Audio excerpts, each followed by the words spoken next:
और जनरल बिपिन रावत ने दुश्मनों को ऐसे जख्म दिए हैं कि दुश्मन हिमाकत करने की जहमत नहीं उठाने से पहले 100 बार सोचने को मजबूर हो जाएगा। दुश्मनों को उन्होंने घर में घुसकर सबक सिखाया। सेना के उस शूरवीर को आज देश सलाम कर रहा है।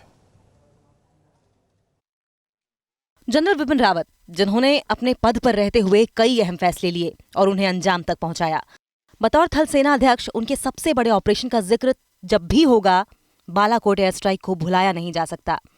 फरवरी 2019 में जब पाकिस्तान को घर में घुसकर जवाब दिया था, बालाकोट में आतंकी संगठन जैश-ए-मोहम्मद के ठिकानों पर हमला कर उन्हें नष्ट किया गया था। बतौर थल सेना अध्यक्ष उन्होंने रणनीति बनाने में अहम भूमिका निभाई थी। इससे पाकिस्तान और उसके आतंकी आका का दिमाग ठिकाने आ गया था। कहा जाता है कि इस ऑपरेशन के समय जनरल रावत दिल्ली में साउथ ब्लॉक के अपने ऑफिस से कमान संभाल रहे थे। बालाकोट एयर स्ट्राइक बदला था कश्मीर के पुलवामा में एक हमले में सीआरपीएफ के 40 जवानों की शहादत का। करीब 40 साल के सैन्य करियर में जनरल रावत कई बार कॉम्बैट पोजीशन पर रहे हैं और कई मौकों पर सेना के अन्य क्षेत्रों में भी महत्वपूर्ण योगदान दिया।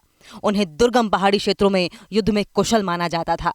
2016 में भी पाकिस्तान में घुसकर उरी आतंकी हमले का बदला जब भारतीय सैनिकों ने लिया था, तब बिपिन रावत थल सेना के उप प्रमुख थे। सरकार ये जानती थी कि मुश्किल हालात और इमरजेंसी वाले क्षेत्रों में काम करने वालों के मामलों में जनरल रावत बेहद काबिल अफसर है।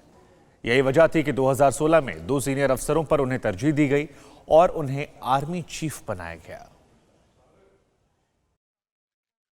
सरहद और सरहद के पार सटीक ऑपरेशन का जब भी जिक्र होगा, जनरल बिपिन रावत का नाम सबसे पहले आएगा। याद होगा आपको जून 2015 का वो वक्त जब मणिपुर में भारतीय सेना पर आतंकी हमला हुआ। 18 सैनिकों की शहादत से देश में गुस्सा भड़क रहा था। उस दौर में संयोग से 21 पैरा 3rd कॉर्प्स के कमांडर बिपिन रावत ही थे।